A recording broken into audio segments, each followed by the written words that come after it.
Gerak merupakan salah satu ciri dari makhluk hidup.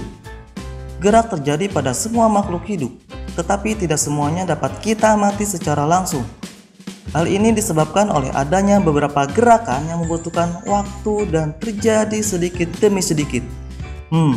Apakah kalian tahu tumbuhan yang ada di sekitar kita juga ternyata mereka ikut bergerak?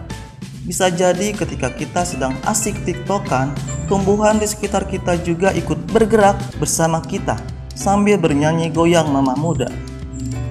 Tetapi gerak yang dilakukan oleh tumbuhan ternyata tidak seperti hewan dan manusia. Terus bagaimana gerak yang terjadi pada tumbuhan? Kenapa mereka berbeda dengan hewan dan manusia?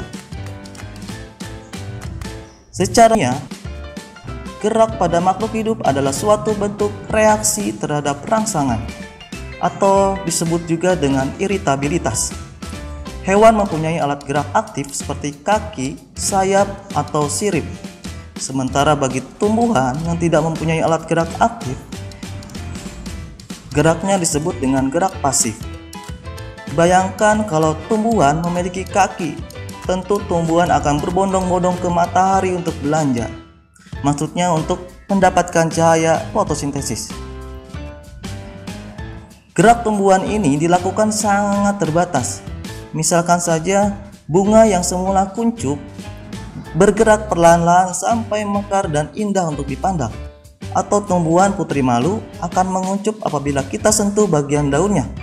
Itu adalah reaksi tumbuhan karena rangsangan sentuhan yang kita lakukan.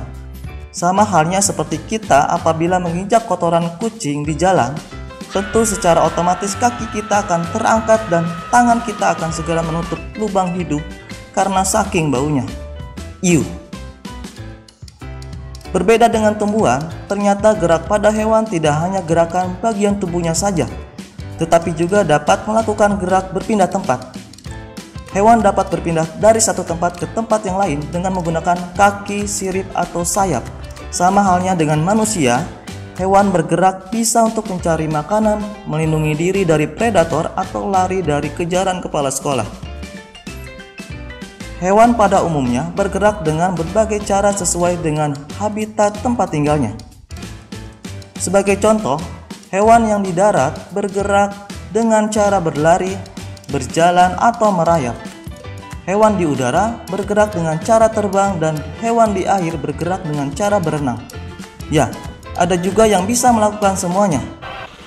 Nah, itu bukan manusia biasa tapi manusia saya. Terus bagaimana gerak pada manusia? Sama halnya dengan hewan, manusia melakukan gerakan tubuh dan gerak berpindah tempat. Gerak pada bagian tubuh ini misalnya gerak mengangguk, menggeleng, gerakan tangan, gerakan kaki. Semua kita lakukan ketika sedang tiktokan di depan kamera. Sedangkan gerak berpindah tempat seperti berlari, berjalan, melompat, dan masih banyak lagi. Kemampuan melakukan gerakan ini dihasilkan dari kerjasama antara organ penyusun sistem gerak manusia, yaitu otot, tulang-tulang yang bergabung menjadi rangka, dan persendian. Jangan lupa terus ikuti channel ini. Salam mengedukasi Indonesia.